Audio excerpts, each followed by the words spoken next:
E agora você vai assistir a uma reportagem exclusiva. A Justiça do Estado determinou que o Ministério Público Estadual pague uma multa por atravancar o avanço do caso da Operação Uragano e também manteve a decisão de desbloqueio de bens de acusados. A decisão do juiz, que se não for inédita, foge aos padrões da Justiça brasileira, foi publicada hoje pela manhã e significa que, em vez de ter os bens bloqueados, os réus podem receber R$350 mil. Veja a reportagem de Miriam Névola e Adalberto Domingos. A Sexta Vara Civil de Dourados negou o embargo apresentado pelo Ministério Público.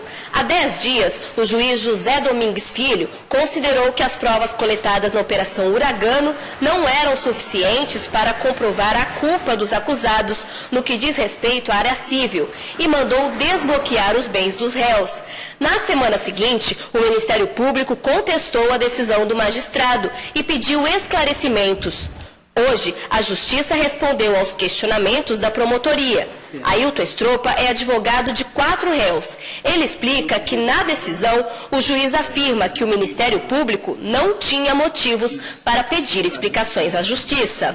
Sem dúvida, demonstra que, no entendimento do magistrado, o Ministério Público estaria tendo uma ação protelatória. Além disso, o juiz determinou que o Ministério Público pague multa de 1% sobre o valor total dos processos, que gira em torno de R$35 milhões. No entender do magistrado, a promotoria está tentando ganhar tempo. Ou seja, de acordo com essa nova decisão, em vez de ter os bens bloqueados, os réus serão beneficiados, recebendo cerca de R$350 mil. Um dos promotores do caso se surpreendeu com a decisão do juiz.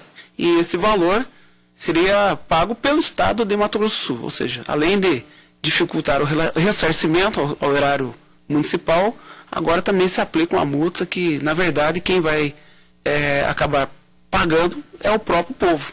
Afinal de contas, o poder público será obrigado a pagar essa multa. A promotoria vai apelar ao Tribunal de Justiça para não ter de pagar esta multa e ainda vai recorrer do embargo de declaração. Tanto entendemos que está equivocada que no recurso de apelação nós também iremos abordar essa questão da aplicação dessa multa.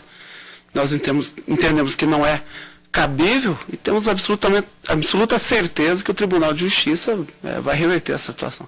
A Operação Uragano foi desencadeada em 2010 pela Polícia Federal, que gravou vídeos e escutas telefônicas com autorização da Justiça e resultou na prisão de diversos políticos, inclusive do então prefeito de Dourados. 69 pessoas respondem a 19 processos na Justiça. A decisão diz respeito ao processo que corre na Sexta Vara Civil. Existem ainda outros processos na área criminal. Por isso, mesmo com o desbloqueio de bens, os réus ainda não terão acesso ao dinheiro, porque em outros processos os bens permanecem bloqueados.